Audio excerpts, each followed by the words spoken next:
guys! It's Sunday and December 1. So, andito na ngayon sa Landmark para tingnan kung ano yung nila. Christmas decoration. Ayan. So, Landmark is one of the famous and social mall here in Central Hong Kong. Ayan. And then, andito ako ngayon sa floor ng andito yung Christmas decorations nila. At hindi ako paragi dito sa Landmark kasi medyo sosyalin kasi ang mall na to, at saka ang mga shop is yung talaga yung mga ayan kagaya ng Valentino, Gucci, Chanel, hindi natin afford yan. So andito na tayo ngayon sa kanilang pa-Christmas decor. So, in every shopping center, gaya din naman sa Pilipinas, maraming pumupunta sa mall pag mayroong mga ganitong paandar or pa-attraction. So, maraming pumupunta, maraming nagpipicture, kaya nagiging relevant ang isang mall. So, yun lang ang aking napansin. So, ang team nila ngayon ay Wrap It or Wrap Up. Ayan. Ang team nila is yung gifts. Ayan.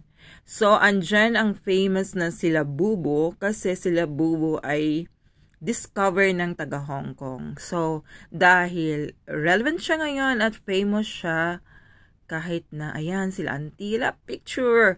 So, walang problema dito guys na kahit mapalocal ka man, domestic helper, tourist, ay welcome ka sa mga mall dito sa Hong Kong. There's no discrimination as long as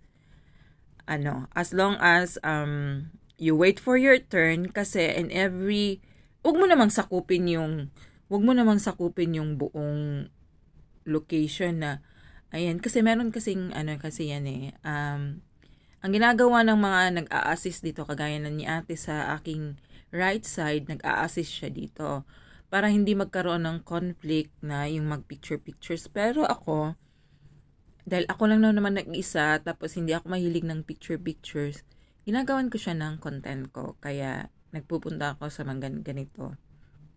Yan guys. So, meron yung, kunwari, merong mga for makeup, which is famous dito sa mall na to. Makeups, foundation, etc. na pwede mong ipangregalo. So, yun yung team nila dito. And I think meron silang, ma-experience mo or makapunta ka dyan sa loob. Pero, magbabayad ka ng ticket. So, 100 Hong Kong dollar para sa experience na yan. At saka pwede kang magpabalot ng regalo sa kanila. So, ayan lang guys ang kanilang paandar dito sa Landmark. Ayan. So, very busy ang ganitong mall pag during Sundays or mga public holiday. So, hindi siya, pero ngayon hindi pa masyado maraming tao kasi maraming attraction. Ayan. So, nagtinitingnan ko lang sila, nagpipicture sila, ayan, Indonesian yan. So, nagpipicture sila, gusto nila magpicture, ang dami-daming